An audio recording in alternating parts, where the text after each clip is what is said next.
Good morning everyone. आज हम लोग यूनिवर्स के बारे में देखेंगे। यूनिवर्स की साइज, ओरिजिन एंड इवोल्यूशंस के बारे में जानेंगे। तो चलिए हम लोग पहले यूनिवर्स की साइज को समझते हैं। ये है इंडिया का मैप, हमारा भारत। अगर हम लोग इंडिया की साइज की बात करें तो इंडिया दुनिया की 7th लार्जेस्ट कंट्री है। इंडिया की साउथ पॉइंट से नॉर्थ पॉइंट का डिस्टेंस है 3214 किमी। अगर हम लोग इस डिस्टेंस को एरोप्लेन से ट्रैवल करें तो भी हम लोगों को 4 आवर टाइम लग जाएगा। एरोप्लेन का एवरेज स्पीड 800 से 900 किमी पर आवर होता है।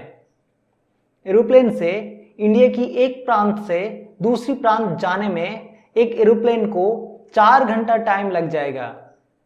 और दुनिया में इंडिया जैसा 200 प्लस कंट्री और कई समुंदर है।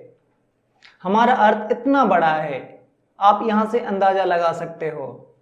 अर्थ का पेरीमीटर 40,000 किमी है, यानी अगर आप एरोप्लेन से अर्थ का एक बार राउंड लगाते हो तो आपको 2 से 3 दिन लगेगा। और हमारा सोलर सिस्टम में अर्थ को मिला के 9 प्लैनेट्स है, अगर हम लोग प्लूटो को जोड़ देते हैं तो, और एक सन है। सोलर सिस्टम का सबसे बड़ा प्लैनेट जुपिटर है, और जुपिटर अर्थ से 1300 गुना बड़ा है, और सन अर्थ से 3 लाख गुना बड़ा है। आप यहां से हमारा सोलर सिस्टम का साइज अंदाजा लगा लो। हमारे सन जैसा अरबों खरबों स्टार्स एंड उनके प्लैनेट्स मिला के एक गैलेक्सी बनते हैं। हम लोग मिल्की वे गैलेक्सी में रहते हैं, और हमारे गैलेक्सी में सन जैसा 40,000 करोड़ स्टार्स है। अगर हम लोग लाइट की स्पीड से ट्रैवल करके मिल्की वे गैलेक्सी को पार करने की कोशिश करें तो भी हम लोगों को 1 लाख साल लग जाएगा। लाइट 1 सेकंड में 3 लाख किलोमीटर ट्रैवल करता है। मून से अर्थ तक लाइट आने में 1.3 सेकंड टाइम लगता है, और सन से लाइट को अर्थ तक आने में 8 मिनट 19 सेकंड टाइम लगता है। सन अर्थ से इतना दूर है, फिर भी लाइट को आने में ओनली 8 मिनट टाइम लगता है। तो 1 लाख ईयर में लाइट कितना दूर तक ट्रैवल कर सकता है। इतना बड़ा है हमारा मिल्की वे गैलेक्सी।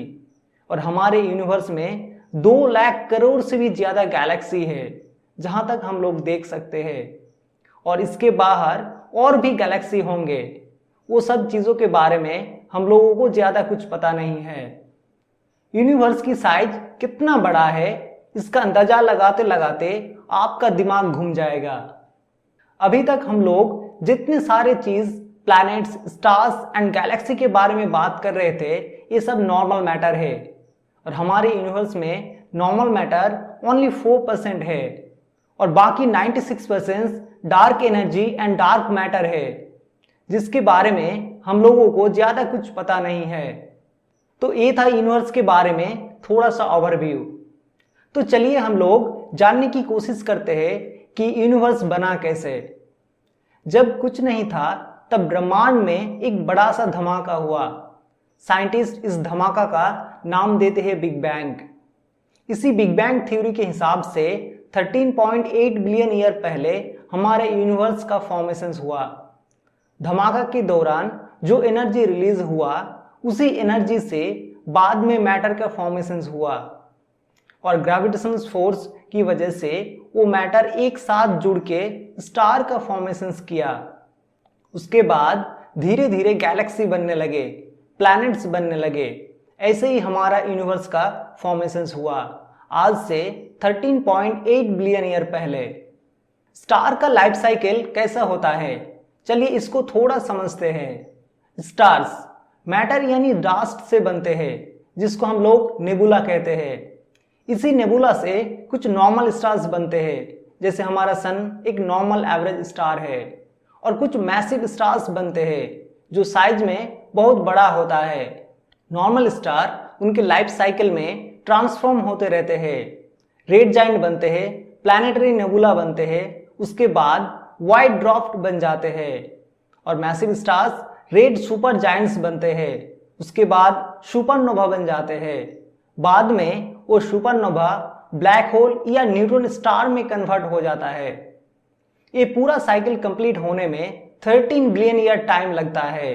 हमारा सन का एज अभी 4 से 5 बिलियन ईयर है और सन रेड जायंट बनने की रास्ते में है। फ्यूचर में सन का टेम्परेचर एंड साइज दोनों इंक्रीज हो जाएगा। सन को रेड जायंट बनने में अभी भी 5 से 6 बिलियन ईयर बाकी है। तब तक हम में से कोई नहीं रहेगा, इसीलिए ज्यादा टेंशन लेने की जरूरत नहीं है। यूनिवर्स का कुछ टर्म हम लोगों को हमेशा कंफ्यूज होता है, जैसे supernova, neutron star, black hole, Quasar, dark energy and dark matter. चलिए ये सब टर्म को एक एक करके समझते हैं। सुपरनोवा, सुपरनोवा मतलब स्टार की लाइफ साइकिल में रेड सुपर जायंट स्टार्स का कोर में जब चेंजिंग होता है तब बहुत बड़ा एक्सप्लोशंस होता है।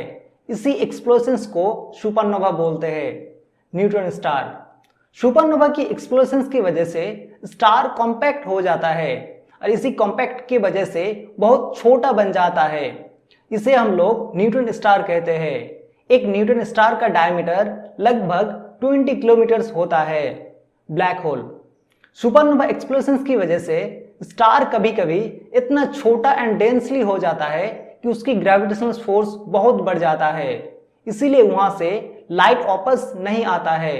तब हम लोगों को कुछ नहीं दिखता है, तब सब कुछ ब्लैक दिखता है, इसीलिए हम लोग इसे ब्लैक होल बोलते हैं। क्वासर, हर गैलेक्सी के सेंटर में एक ब्लैक होल होता है और ये ब्लैक होल की दो साइड में इसी ब्लैक होल की एनर्जी से हम लोगों को बहुत ज्यादा लाइट देखने को मिलता है, तब हम लोग इसे क्वासर कहते हैं। हम लोग जब यूनिवर्स का mass and gravitational force measure किया तब मास से ग्रेविटेशनल फोर्स बहुत ज्यादा आ रहा था। तब साइंटिस्ट ने समझा कि यूनिवर्स में नॉर्मल मैटर को छोड़ के और भी कुछ मौजूद है, तभी तो ग्रेविटेशनल फोर्स इतना ज्यादा आ रहा है। तब से dark energy and dark matter का कॉन्सेप्ट आया। डार्क मैटर में अट्रैक्टिव फोर्स होता है एंड डार्क एनर्जी में रिपल्स फोर्स होता है, यानी डार्क एनर्जी एंटी ग्रेविटेशनल होता है।